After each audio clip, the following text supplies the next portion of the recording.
Ya, baik, bismillahirrahmanirrahim. Assalamualaikum warahmatullahi wabarakatuh. Alhamdulillahirabbil alamin.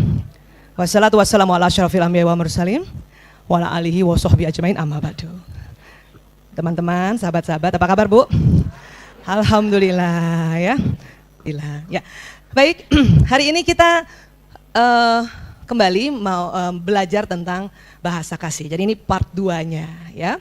Buat ibu-ibu, teman-teman yang waktu membahas ini tidak hadir, tenang saja, saya akan ulang sedikit tentang bahasa kasih ya. Dan buat teman-teman yang waktu itu sudah hadir, pertanyaannya adalah, sudahkah mendapatkan ya bahasa kasih utama pasangan kita? Sudah dapat, Bu? Sudah dipraktekkan kah? Adakah yang masih bingung, suami saya bahasa kasih utamanya apa ya? Masih bingung ya? Ada mana operator? Oh, ini mohon maaf nih, timnya Bu Aisyah semua bawa anak. Alhamdulillah. Ya, sebetulnya bahasa kasih apa sih? Gitu ya. Jadi gini, saya ulang sedikit ya. Dulu, sewaktu kita pertama kali hendak dilamar, apa perasaan ibu-ibu? Deg-degan. Apalagi? Keringat dingin? Masya Allah. Saking senangnya ya. Mungkin ada teman-teman di sini proses pernikahannya lewat ta'aruf, pertemuan gitu ya. Mungkin juga ada yang dijodohkan. Nah, saya termasuk dijodohkan. Nah, ada yang ketemu sendiri? Alhamdulillah. Ada yang dipaksa? Ya, teknik Siti Nurbaya sampai kapanpun pasti ada tuh barang satu atau dua ya. Tetapi ya, apapun itu, pastinya kita merasakan sesuatu yang kalau kita bilang itulah yang namanya bahagia gitu. Ya, kenapa? Karena pada saat kita mengikuti fitrah kita sebagai seorang perempuan dan kemudian ingin menikah dengan seorang laki-laki, itu hormon bahagia di otak kita tuh banjir. Sehingga itulah salah satu dampaknya deg-degan, keringat dingin, dan selalu merasa semangat gitu ya. Nggak sakit. Walaupun diterpa hujan pada saat pertemuannya, nggak sakit. Selalu ada keinginan jumpa, gitu ya? Iya.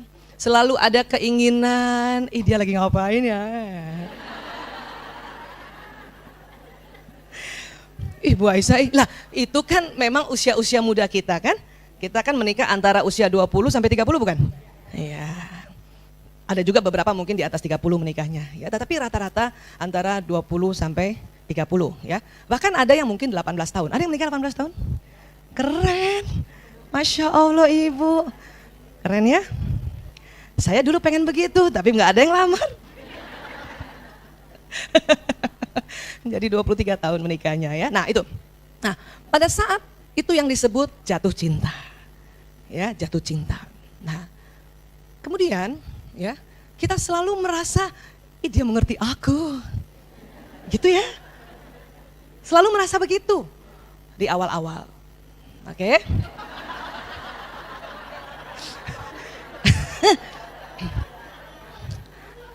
Ini fakta. Ini kaitannya dengan neuroscience sangat erat ya, kaitannya tubuh manusia dan kaitannya dengan tuntunan Allah untuk selalu belajar seperti ini, oke? Ya, baik. Kemudian, ya. Pada satu ketika, ya, setelah menikah, rasa itu sebetulnya, rasa jatuh cinta itu, menurut para ahli psikolog dan psikiater, bisa bertahan selama 2 tahun. 2 tahun. Adakah teman-teman yang sebelum 2 tahun udah kesel? Waduh. Walaupun ada namanya sedang menselaraskan bersama apa kemauan dia, apa kemauan kita gitu ya. Nah, tetapi ya kata para ahli sebetulnya pada saat pertama kali kita jumpa dengan calon kita dan sampai 2 tahun, itu sebetulnya istilah tepatnya bukan cinta. Kenapa? Karena kalau cinta ini yang harus dipertahankan sampai kita akhir hayat. Nah, itulah istilahnya cinta sejati. Asik. Jadi apa dong waktu pertama kali kita berjumpa dan kemudian kita deg-degan, keringat dingin, ya, selalu ingat, itu diartikannya istilahnya adalah kesengsem. Itu bahasa Inggris bukan? Bahasa Indonesianya terpesona. Atau sekarang istilahnya kasmaran. Ya, itu. Karena banyak di antara kita selalu merasa cintaku sudah pudar gitu ya. Sebetulnya cinta itu ya tetap ada. Kenapa?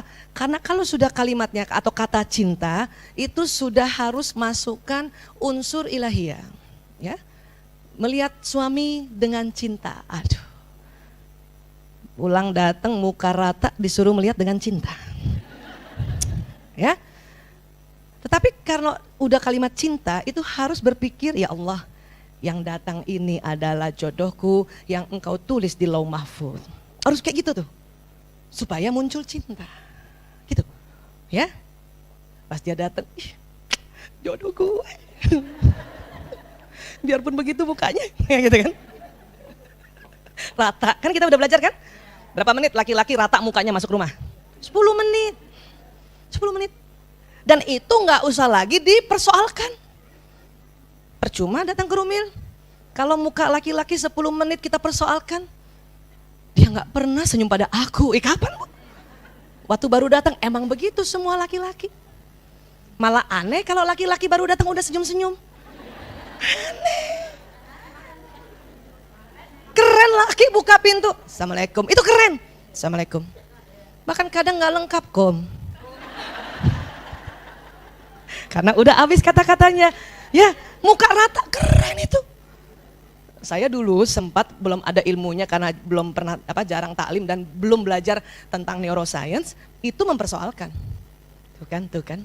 Pasti dia nggak suka pulang ke rumah tuh kan. Lihat aja mukanya rata tuh kan gitu kan. Ya.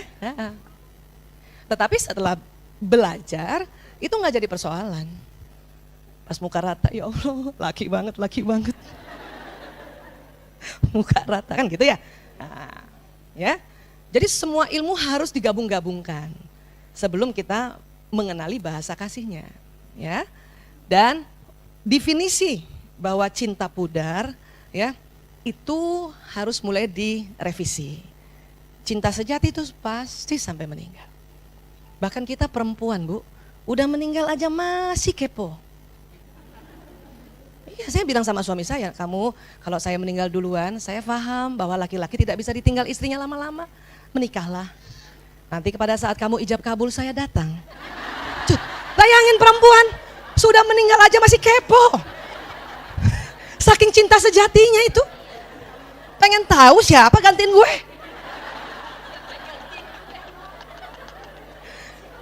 Siapa yang gantiin gue? Ruh itu gak pernah mati, Bu. Yang hancur badan seluler, badan kasar kita ke tanah karena dia dari tanah. Ya. Badan seluler atau ruh kita Allah simpan di Iliyin, lapisan langit ke-7 insya Allah. Ya. Dan selalu dapat privilege untuk mengunjungi keluarganya. Apa susahnya saya bilang, ya Allah, kata Allah, kamu mau kemana? Saya mau lihat ijab kabul suami saya. Dikasih izin tuh, silakan. Alhamdulillah, terima kasih ya Allah. Terus gimana? Ya pas kamu ijab kabul saya ada di situ. Pas kamu malam pertama saya berdiri di pintu.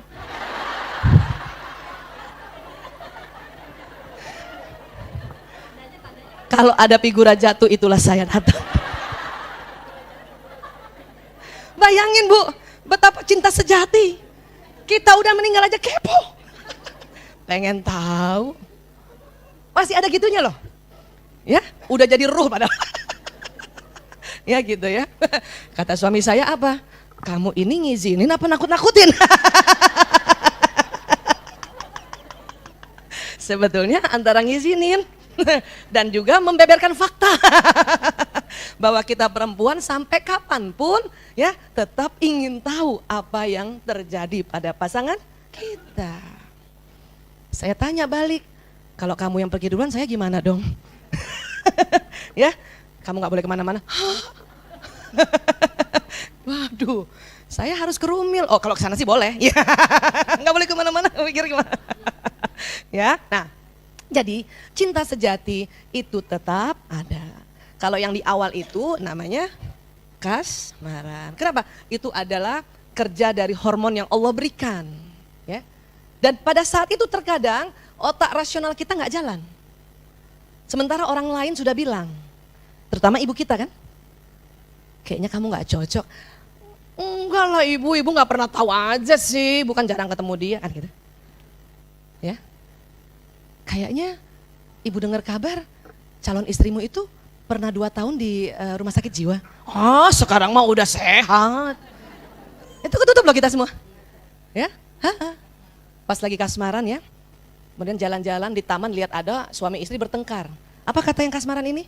Kita nanti nggak kayak gitu ya. Ya Allah. Ya, kita jangan kayak gitu ya. Kita akan selalu mengatakan bicarakan apa yang kita mau kan.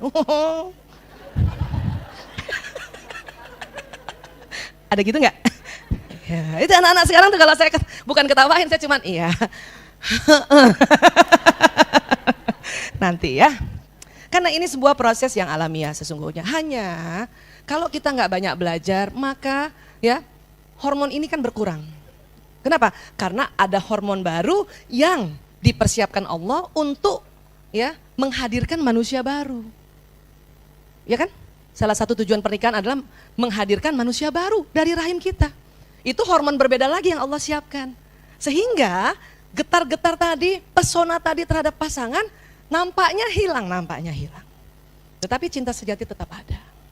Hanya ya kita mengabaikan suatu kenyataan yang dasar bahwa suami istri berbicara dalam bahasa kasih yang berbeda.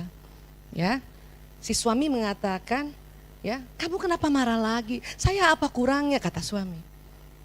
Kata istri, aku nggak rasa kamu mencintai aku, gitu. Ya, dulu kita sudah bahas di dalam bahasa kasih. Ada berapa bahasa kasih? Ada 5. Ya, nah, jadi kalau bahasa kasih itu apa maksudnya Bu Aisyah? Bahasa kasih itu adalah cara mengutarakan cinta yang dilakukan oleh kita dan dimengerti oleh pasangan hidup kita. Banyak yang nggak ngerti. Maksudnya apa? Contoh saya ya, suami saya sudah ya mengutarakan cinta yang dia lakukan. Apa? Setiap HP saya rusak, dia siap siaga membetulkan. Ya, setiap anak-anak bayar sekolah, dia siap siaga langsung bayar. Ya, setiap misalnya rumah saya itu bocor, dia siap siaga langsung kontak orang untuk membetulkan. AC panas dia. Menurut suami saya, itulah cinta yang dia lakukan. Tetapi saya nggak ngerti. Kenapa? Karena buat saya, ya cinta, kalau saya dicintai suami saya bukan itu. Kalau cuman betulin HP mah, saya panggil orang aja. Iya kan? Iya. Kemudian misalnya betulin rumah, oh saya bisa telepon, punya daftar. Dan gitu. Kenapa? Karena saya bahasa kasihnya berbeda. Apa? Bahasa kasih saya itu sentuhan fisik. Bukan hubungan intim ya. Kalau hubungan intim semua keluarga harus hubungan intim untuk menghadirkan manusia baru. Sentuhan fisik, paling cuma diginiin aja nih pundaknya nih. Ya Allah. Udah rasa ya Allah dia mencintai aku. Padahal cuma digini doang. Itu sentuhan fisik. Atau misalnya jalan gitu ya. Misalnya mau nyebrang digini doang. Ada. Buat saya itulah ya bahwa dia mencintai aku. Itu bahasa kasih. Dulu saya nggak ngerti karena belum banyak belajar. Pertengahan pernikahan, 27 tahun pertengahannya baru ngerti. Agak telat sih. 15 tahun empet tertahan. Tetapi setelah banyak belajar, pertama yang saya pelajari adalah, dia laki-laki memang, otaknya beda sama kita. Kedua watak, oh iya memang, suami istri watak harus beda. Kalau watak terlalu sama, bosan. Sama seperti maaf, sekarang sedang juga musim di seluruh belahan dunia, ya, punya pasangan hidup sesama jenis, itu sangat membosankan. Itu sudah terbukti. beberapa klien-klien saya yang ranah itu datang dan mengatakan bosan. Terus gimana? Kata mereka sekarang sedang banyak yang ikut komunitas ini. Jadi gampang cari yang baru. Salah satu tujuannya begitu. Ya, nah sama watak pun kalau sama persis suami istri sudah diteliti bakal cerai. Gitu. Jadi yang gimana? Yang berbeda. Mitra yang terbaik adalah mitra yang terbalik. Dulu kalau nggak punya ilmu kita merasa gini, aku terlalu beda dengan suami aku. Dia nggak ada samanya dengan aku. Memang harus beda. Supaya apa? Disitulah terjadi dinamisasi perasaan, dinamisasi tingkah laku untuk kita menyelaraskan. Ya, kenapa? Rumah tangga kita itu adalah sebuah pecahan puzzle. Kita harus rangkai. Pernah lihat puzzle? Perhatikan puzzle itu lekukan sama tonjolannya pasti beda-beda. Kalau dia sama nggak masuk. Ya, malah bertolak belakang malah kalau dia sama, makanya harus beda. Ya, itu satu. Kemudian baru belajar lagi bahwa oh ada namanya bahasa kasih. Yaitu apa? Cara mengutarakan cinta yang kita lakukan. Tetapi harus difahami oleh orang itu. Waktu itu kita kasih contohnya apa? Di dunia ini banyak bahasa. Ya, orang Arab bicara sama orang Cina. Bahwa orang Arab mengatakan saya cinta padamu. Orang Cina nggak ngerti, kenapa? Nggak ngerti bahasanya. Kan gitu. Nah kita juga begitu. Nah sekarang jadi kita harus pelajari bahasa kasih itu. Menurut saya ilmu ini sangat gampang. Kenapa? Bahasa kasih setelah diteliti, setiap orang itu ada 5, cuman 5. Mulai dari kecil sampai kita mati. Cuman 5. Ya, masih ingat? Siapa masih ingat? 1, pujian. 2, waktu. 3, sentuhan fisik. 4, pelayanan. 5, hadiah. Hafalinnya nggak usah berurut, nggak apa-apa ya Bu. Boleh ditukar-tukar, ya, iya, itu 5. Nah, ini, yang pertama nih bahasa kasih pujian. Siapa yang sudah, apa istilahnya, sudah tahu kalau suaminya bahasa kasihnya pujian? Ada? Ya, ada? Jadi buat teman-teman yang baru hadir, bahasa kasih itu ada 5. Dia ibarat baterai, ada gambar baterai dulu situ. Ya, loncat dulu sebentar. Dia ibarat baterai yang ada di otak kita. Ya, ada baterainya 5. Ada yang 5 itu pasti semuanya senang. Sentuhan fisik semua senang kan? Senang. Dipuji semua senang? Senang. Dilayani semua senang? Senang. Kemudian pelayanan semua senang dilayani? Iya kan? Hadiah senang dikasih hadiah? Ini 5. 1, 2, 3, 4, 5. Ya. Waktu itu guru saya Bapak Adi Gunawan, dia seorang hipnoterapis klinis ya. Dia ingatkan saya bahwa baterai kasih itu ada 5. Rasa aman seseorang berbanding lurus dengan isi baterai kasihnya. Seorang bayi, ya, 5-5-nya itu harus diisi awalnya sejak dia lahir sampai umur 3 tahun. Jadi harus diisi semuanya, ya, harus diisi. Ya, sifatnya tuh diisinya setiap hari. Persis nge-charge kita punya handphone atau kalau ada baterai listrik yang di-charge kan bisa di-charge ya. Penyimpangan perilaku adalah indikasi isi baterai sudah mencapai batas kritis minimal. Kalau anak kita udah guling-gulingan dikasih tahu nggak ngerti, berarti ya baterainya nggak ke-charge itu. Ada 5 salah satunya nggak ke-charge. Karena kalau dari bayi harus 5-5-nya di-charge. Ya, harus dikasih pujian, sentuhan fisik, harus kasih pelayanan juga. Ya, harus kasih apa lagi?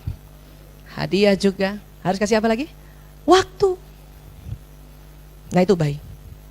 Kapan itu kita lalai? Ya, hati-hati sewaktu remaja dia punya penyimpangan, termasuk pakai narkoba. Ya, termasuk pakai narkoba. Oke? Nah sekarang yang mumpung yang anaknya masih kecil dan masih sampai umur 3 tahun, perhatikan baik-baik baterai kasih ini dan harus di-charge setiap hari 5-5-nya. Nah, dia ada di sini soalnya, di kuning ini baterainya. Nanti dia jalan listriknya ke bawah nih.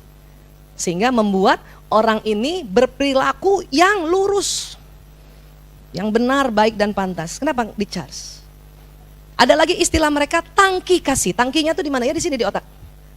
Kalau nggak pernah di-charge, tangkinya tuh kosong. Ya, nah setelah 3 tahun bagaimana Bu Aisyah? Setelah 3 tahun, ya baterainya 55-nya nggak usah di-charge. Apa? Karena susunan baterai begini nih. Kalau pernah belajar fisika dulu, ya. Siapa yang kabur ke kantin kalau belajar fisika? Ini baterai ini begini susunannya nih. Ya, rangkaiannya begini. Itu yang kita charge cuman di ujung sini nih. Yang utama. Sama di ujung sini. Kalau itu 2 di-charge, maka 55-nya terisi. Tapi kalau waktu masih bayi sampai umur 3 tahun harus diisi dulu semuanya. Sampai sini bisa sepakat ya? Nah, kalau udah 3 tahun itu isi 2 saja, 1 dan 2. Dari 5 ini ya perhatikan, karena hanya bisa diperhatikan. Kita nggak bisa tanya sama anak kita yang umur 3 tahun, nah bahasa kasih utamamu apa? Nah, nggak bisa. Satu-satunya adalah memperhatikan. Ya, ada anak yang kalau dipuji gembira banget dan pasti dia kerjakan semua yang apa kita suruh. Iya kan? Ada anak yang minta waktu, main bareng gitu. Ya berarti dia bahasa kasihnya waktu. Ada yang anak sentuhan fisik, paling gampang sentuhan fisik. Setiap datang pasti meluk kita atau desel-desel badannya. Yeah. Yang bahaya kalau ibunya bahasa kasihnya bukan sentuhan fisik yang utama. Digini-gini badannya ibunya. Ini bahaya nih. Makanya harus belajar kita ya. Ada anak ya senang banget pelayanan. Cepat kita ambilin makannya cepat, ambilin minumnya cepat. Berarti dia bahasa kasihnya pelayanan. Ya. Ada anak kalau menerima hadiah, hadiahnya itu disimpan. Dia tahu persis, ini ibuku kasih. Ya, kapan? Ya, 17 Agustus 2015, misalnya gitu. Ada yang begitu. Berarti bahasa kasih dia hadiah. Ya. Nah sekarang Bu Aisyah, kalau suami bagaimana? Suami bagaimana? Perhatikan perilaku dia setiap hari di awal-awal pernikahan atau bahkan sebelum pernikahan. Ada cerita begini. Si laki-laki selalu datang ke rumahnya perempuan, ya, dan dia selalu membantu calon istrinya itu, ya, bebenah ruang tamu. Bahkan kalau ada habis makan keluarga bersama kan dia jajak makan, ada dia, ada calonnya, ada calon mertuanya 2 dan calon adik-adik iparnya 7 orang. Yang nyuci piring yang perempuan ini, tapi dia selalu bantu. Dia selalu bantu. Ya, selalu bantu. Ini kita sudah harus berpikir, kok dia sering bantuin aku bebenah ya? Gitu. Ya. Pada saat berumah tangga, si laki-laki ini yang menjadi suami, ya, sudah tidak pernah lagi membantu untuk urusan-urusan rumah tangga dan dia minta istrinya lakukan itu. Lakukan itu. Istrinya berpikir, dulu kok dia yang melakukan itu? Akhirnya si istri merasa, kamu kok bikin aku jadi budak gitu. Tetapi menurut suami bukan begitu. Ya, itu pekerjaan kamu gitu. Tapi kamu waktu saya belum nikah kan kamu bantuin saya melulu. Nah, setelah belajar tentang bahasa kasih, barulah difahami bahwa suaminya di kisah ini karena waktu di awal pernikahan dia selalu membantu, rupanya dia ingin mencontohkan begini loh, untuk melayani saya nanti. Maka dia itu berarti bahasa kasihnya pelayanan. Gitu. Makanya si suami akan sangat cinta sama istrinya kalau istrinya itu rajin bebenah, masakin dia, ya, kemudian semua diurus anaknya, begitu. Itu berarti bahasa kasih utamanya pelayanan, utama pelayanan. Ada lagi cerita kasus yang lain, ya. Teman-teman mungkin ada yang WA saya mungkin di HP, saya minta maaf belum dibales semua karena rusak 1 bulan. Nah, tetapi waktu 2 hari kemarin sudah bagus, sudah aktif, saya perhatikan hampir semua bertanya tentang bahasa kasih dan memberikan contoh-contohnya. Jadi saya cerita di contoh-contoh ya, tanpa sebut nama ya. Baik. Jadi ada lagi yang cerita begini, Bu Aisyah, saya tuh udah layanin suami, semua yang masak saya, nyetrika baju saya, nyuci saya, anak-anak semua. Tapi kok dia merasa saya tidak mencintai dia, gitu ya. Tetapi setelah saya belajar tentang bahasa kasih, waktu di Rumil dia bilang, saya baru paham bahwa dia selalu bilang gini, kamu gak usah masak lah, buang waktu, udahlah kalau ada sama saya duduklah dekat saya sini. Ya, kalau perlu kalau saya datang gak usahlah masak, sudahlah duduk sama kita pergi ke kamar. Gitu. Dan dia selalu dia bilang sama saya gini di dalam chatting WA-nya, dan suami saya selalu setiap ngomong selalu saya ingin diraih. ingin dipeluk gitu. Saya baru paham berarti bahasa kasih utama suami saya adalah sentuhan fisik, bukan pelayanan. Jadi nggak semua laki-laki, nggak semua suami ya merasa dicintai kalau dicucikan bajunya, dimasakkan makanannya, nggak semua. Nggak semua. Kecuali memang bahasa kasih utamanya pelayanan. Nah, dia senang tuh. Ya. Sampai sini bisa paham? Makanya kita cek segera. Caranya itu tadi. Apa yang sering dia lakukan di awal-awal? Nah, cuman sulitnya yang sudah 25 tahun ke atas menikahnya, apa yang dia bilang lakukannya? Wali aku. Lupa apa? Nah, ini yang baru 1 tahun, 2 tahun, bersyukurlah ya. Yang 5 tahun, 10 tahun, saya aja lupa. Udah 27 tahun, jarang 28 tahun, apa ya? Nah, kalau begitu apa kalau lupa? Sekarang lihat kesehariannya. Lihat kesehariannya. Tidak semua laki-laki, coba kayak lagu. Tidak semua suami ya selalu ngomong sama istrinya, dia peluk istrinya gini. Nggak semua kan? Tetapi kalau ada suami hampir setiap hari, bahkan setiap dia bicara dia beginikan istrinya, itu jelas bahasa kasih utamanya adalah sentuhan fisik. Jelas. Yang bersyukur itu kalau suami istri bahasa kasih utamanya sama. Itu enak banget. Sayangnya dulu waktu mau dilamar belum belajar bahasa kasih. Kalau udah belajar saya bikin pengumuman. Barang siapa yang bahasa kasih utamanya sentuhan fisik, maka itu akan jadi calon utama. Supaya nggak bertengkar gara-gara ini. Ya. Sayangnya tidak bisa diulang. Karena ada cinta sejati. Itu. Ya. Karena sudah tertulis di Lauh Mahfuz. Kecuali salah satunya ada sesuatu yang tidak di luar kendali manusia. Ya, ada cinta sejati itu tuh yang mau kita raih. Ya. Itu. Nah, ini. Ada cerita lagi. Kayaknya bisa paham lewat cerita kali ya. Ya. Istrinya gini. Istri ya sekarang ya. Bu Aisyah, saya tuh ya, ini istri baik banget nih, pinter masak, pinter jahit, pinter bebenah ya. Saya sudah layani suami saya semuanya seperti itu, ya. Tetapi kok saya, ya, saya kok ngerasa suami saya tidak mencintai saya. Dia merasa suaminya tidak mencintainya. Nah, gitu. Terus gimana? Tapi waktu ada topik, ini bukan Jamaah Rumil, cuman dia ngikutin di YouTube Rumil, ya, tentang bahasa kasih, ya. Terus saya ajak suami saya dengar YouTube itu. Ya, kebetulan suaminya juga sebelum-sebelumnya suka dengar kajian-kajian kita di Rumil gitu. Tapi terus dia nggak komentar, Bu Aisyah. Dia sambil lalu saya sudah dengar, selesai dengar. Yang terjadi adalah keesokan harinya dia datang bawa bunga buat saya.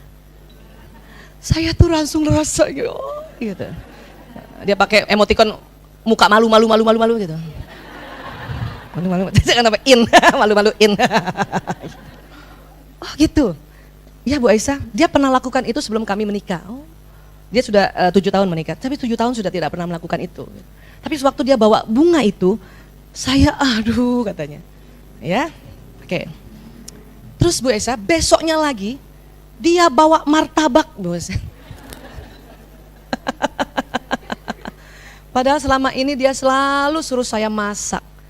Sebelum dia bawa martabak, dia telepon sama saya, kamu gak usah terlalu banyak masak, saya bawain martabak. Itu saya gembira sekali. Ini kata istrinya, ya. Saya gembira sekali.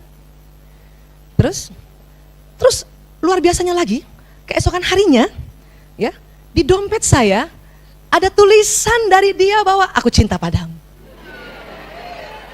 Padahal menurut YouTube Bu Aisyah, laki-laki sulit mengatakan aku cinta padamu. Itu dasarnya Bu. Kalau udah bisa berarti keren banget. Paham ya Bu? Siapa yang merasa suaminya tidak pernah bilang aku cinta padamu? Itu lazim. Itu wajar. Dulu saya pernah bilang nggak dosa dia. Tetapi kalau kita udah tahu dasarnya begitu, kemudian dia mengatakan aku cinta padamu, itu keren banget. Harus sujud syukur. Sebagai seorang laki-laki yang tidak ada program untuk bilang aku cinta padamu dan dia lakukan itu, tentu dia belajar tentang perilakunya Rasulullah SAW terhadap istrinya. Maka harus sujud syukur. Maka dia gembira banget, Bu Aisyah. Terus saya bilang, apa respon ibu? Chattingnya berlanjut ya. Saya gemetar. Aduh. Kembali kasmaran. Ya. Terus, dan dia melakukan itu hampir 2 minggu. Setiap hari kejutan. Mulai dari coklat kah, mulai dari kembang, bahkan kadang-kadang kembang yang dipetik di jalanan. Ya. Tapi ada tulisannya, ada gitu. Sekarang setelah ibu seperti itu, saya bilang, ibu tahu nggak kira-kira bahasa kasih utama ibu apa? Iya Bu Aisyah, hadiah. Wow. Jadi gimana perasaan ibu? Jadi mau ganti suami? Enggak Bu Aisyah. Nah sekarang, itu tuh ini ya, WA-nya tuh sangat beruntung pas saya HP 2 hari yang lalu. Bener, dia ada di awal, itu terbaru, yang lain udah di bawah. Sabar ya, satu-satu baru saya. Tapi jadi panjang karena malam dia rupanya dia lihat saya online, dia cerita lagi. Terus saya tanya, sekarang kira-kira suami ibu bahasa kasih utamanya apa? Saya sih kemarin tanya sama dia, kamu merasa aku cintai nggak? Oh sangat, kata dia. Dari awal pernikahan saya merasa kamu cinta sama saya. Kenapa? Ya karena kamu cucikan baju saya, setrikaan baju saya, masakan makanan saya, urusi anak-anak saya. Setiap saya datang kamu ada. Jadi si suami karena bahasa kasihnya apa coba itu? Pelayanan, dan istri melakukan mungkin tanpa sengaja karena dia pikir ibunya begitu sama bapaknya. Jadi dia lakukan itu. Si suami dari awal selama 7 tahun merasa dicintai. Si istri karena bahasa kasih utamanya bukan pelayanan, dia merasa tidak dicintai. Kalau suami nggak merasa begitu, dia merasa istri saya cinta sama saya. Makanya pada saat dia pernah marah, suaminya bingung. Saya apa lagi? Saya cinta kok sama kamu, dan saya tahu kamu cinta sama saya, gitu. Karena buat suami terpenuhi nggak? Terpenuhi. Padahal si istri melakukannya karena rutinitas saja dan dia lihat contoh orang tuanya. Memang kalau si suami pelayanan, ya. Istri karena kita belajar dari kecil, kalau lihat ibu kita layani bapak kita lakukan itu kan. Makanya dia terpenuhi. Tetapi si istri rupanya bahasa kasih utamanya bukan pelayanan. Itu dia rasa hampa 7 tahun. Share ilmu ini. Dan dia juga orang yang selalu ngajak suaminya untuk melihat gitu. Yang saya heran, Bu Aisyah, suami saya waktu itu dia tidak peduli, dia habis itu ya udah cuek aja. Ya itulah laki-laki. Jangan juga ngajak suami nonton video, terus papa ngerti kan, nggak usah gitu. Masa suami digituin, paham, nggak usah. Biarkan itu mengalir dengan sendirinya. Kan asik kan? Kayak dia kaget besok paginya dapat bunga mawar. Keren kan? Iya. Paham sampai sini ya? Iya ya, karena tidak semua juga seorang istri bahasa kasihnya pelayanan. Ya dia ada terima hadiah. Ciri-cirinya apa? Setiap ada yang diberikan hadiah oleh suaminya dia simpan baik-baik. Termasuk cincin perkawinan. Bahkan sering ditaruh. Saya ketahuan kan? Bukan bahasa kasih hadiah. Karena tangan saya sudah bengkak. Cincinnya nggak masuk. Itu alasan. Seandainya saya bahasa kasih saya hadiah, pasti saya usahakan cincin itu digedein. Yang dari ring lingkaran 17 jadi 21. Biarin tipis-tipis deh. Cuman saya baru menyadari bahwa bahasa kasih utama saya bukan hadiah. Gitu, sentuhan fisik. Tepok-tepok gini aja udah seneng banget, ya Allah udah kayak udah meloncat. Bu Isa, ya gitu kan, gitu. Kenapa? Ngecharge ya. Nah, jadi sekali lagi kita harus temukan bahasa kasih utama, ya. Karena yang paling gampang dia menemukan bahasa kasih utama. Nah, kemudian kita menemukan lagi yang kita kemarin belajar apa? Bahasa kasih yang keduanya. Jadi dari 5 ini ada 2. Kenapa? Batu baterainya dicas ujung sama ujung. Yang lain pasti kena charge. Sampai sini sepakat dulu? Kita semua seneng kok didukung, dipuji. Tapi ada istri gak suka lo dipuji. Mama cantik deh, apaan sih? Bukannya gitu, apaan sih? Gitu. Kalau ada ada istri yang kayak gitu, berarti bahasa kasih utamanya bukan pujian. Bukan pujian. Karena kalau ada yang bahasa kasih utamanya pujian, ya, kamu cantik ya, Allahu Akbar. Masya Allah, ya Allah, ya makasih banget. Itu bahasa kasihnya pujian. Ada gitu. Ada istri dikasih hadiah sama bawain sesuatu sama suami cuma gini doang. Oh ya, itu berarti bukan hadiah. Ya, ada istri pas dipeluk suaminya, geli tahu, berarti bukan sentuhan fisik. Ya,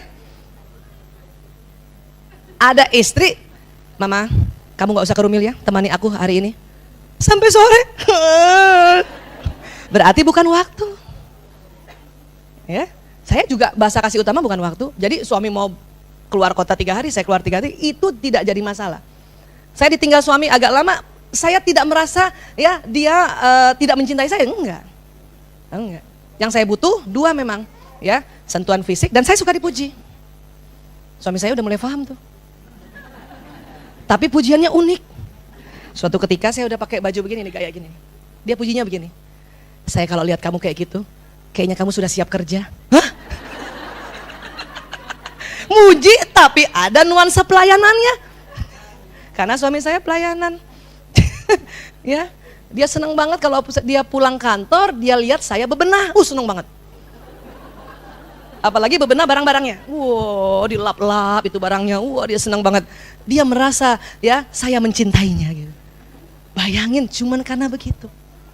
Ya, cuman selama ini karena kami beda bahasa kasihnya jadi merasa gitu. Ya, merasa dia tidak sayang sama aku. Sampai sini bisa sepakat ya. Jadi cinta sejati itu dia ada baterainya. Ya. Dan kita harus temui baterai ujung sama ujung. Terus di charge-nya bagaimana? Idealnya setiap hari. Aduh Bu Aisyah, kalau suami saya bahasa kasihnya hadiah, mati aku ya Bu Aisyah. Setiap hari aku belikan martabak Bu Aisyah. Ibu, kadang-kadang kita bersifat ekonomis ya. Tetapi jadikanlah itu sebuah investasi. Dengan kita memberikan setiap hari, apapun itu, ya, itu investasi jangka panjang, cinta sejatinya mengalir terus Bu. Ya, pilih mana kita ekonomis tapi orang di kantor yang memberikan hadiah. Pilih mana? Ya, karena berbeda, bahasa kasih itu kadang-kadang kalau dia tidak terpenuhi rumah, dia terpenuhi di luar rumah, maka itulah juga terjadi kasmaran. Kesengsem. Ya, iya itu. Waktu itu kan saya cuma cerita ya, gak apa-apa ulang dikit ya. Seorang suami, bahasa kasihnya utamanya pujian dan sentuhan fisik. Seorang istri, bahasa kasihnya pelayanan, bahasa kasih keduanya hadiah. Istrinya selalu cucikan baju suaminya, setrikakan baju suaminya, dan selalu ingin berikan baju suaminya yang baru. Pada satu saat dia beli baju yang baru, sudah dicuci dulu, sudah disetrika, digantung. Suaminya pakai. Tidak ada komentar dari istrinya, karena dalam hati istrinya senang. Sebetulnya istrinya senang bahwa baju yang dia kasih, dia sudah cuci dulu, dia sudah setrika, dan dia dipakai. Sebenarnya senang, tapi tidak terlontar sedikit pun. Ya. Pada saat masuk kantor, sekretarisnya bilang, "Ih Bapak ganteng banget baju baru." Sambil digini lagi bajunya, "Keren loh." Kena nggak badannya? Nah, kena nggak? Pujian dan sentuhan fisik. Terpenuhinya di mana? Ke-charge-nya di kantor. Maka kalau dia lebih senang di kantor, itu lazim. Sampai sini bisa sepakat ya? Ya. Ada istri, bahasa kasihnya sentuhan fisik. Pertama, bahasa kasih keduanya pujian. Suami bahasa kasihnya pelayanan dan bahasa kasih keduanya waktu, misalnya gitu. Ya. Istrinya nggak pernah disentuh, istrinya nggak pernah dipuji. Satu ketika dia minta izin untuk fitness karena pengen bagus badannya. Dikasih sama suaminya. Ya, iya, kasih. Karena menurut suaminya, saya mencintainya, apa yang dia minta saya kasih, pelayanan kan. Sampai di sana, wah, instrukturnya laki. Sedikit-dikit, salah Bu tangannya Bu. Oh ya, kena. Serah. 3 bulan, ibu tambah ramping, perutnya six-pack, payudaranya besar. Kena. Hilang tuh istrinya. Nggak balik ke rumah. Karena terpenuhi tangki kasih sayangnya tangki emosinya di luar rumah. Ini yang harus kita ya hindari. Ya, sampai sini bisa paham ya? Nanti kalau sudah temukan yang kita udah bahas nih 5 nih, udah cari aja 2 nih. Oke? Ya. Ada yang mau tanya dulu? Saya lebih senang saat ini tanya supaya ini soalnya bahasa kasih ini jarang dibahas ya. Karena ini memang kajiannya lebih kepada kajian psikologi. Tetapi saya meyakini Rasulullah SAW mencontohkan 5 bahasa kasih ini. Mencontohkan itu. Sama seperti buat belajar watak ya. Selalu orang membahasnya dari psikologi yang tidak dikaitkan dengan agama. Tapi buat kita enggak ada kok contohnya. Khulafaur Rasyidin itu adalah watak-watak yang Allah berikan. Dan itu termanifest nanti sama umat yang lain. Umat-umat kayak kita gini. Memang contoh ya. Hasanahnya, uswatul hasanahnya Rasulullah. Suami kita harus belajar bahwa Rasulullah 5-5-nya bisa memberikan. Cuman karena memang setelah diteliti sebagai manusia dia ada 2 ya sudah 2 aja kan gitu. Kita juga belajar tentang Siti Aisyah, Siti Khadijah, Siti Fatimah. Ya, untuk kita mengetahui bahasa kasih. Jadi di Islam itu belajar bahasa kasih. Hanya memang ilmuwan-ilmuwan para psikolog yang mencoba untuk mensistematikakannya supaya lebih mudah difahami. Ya.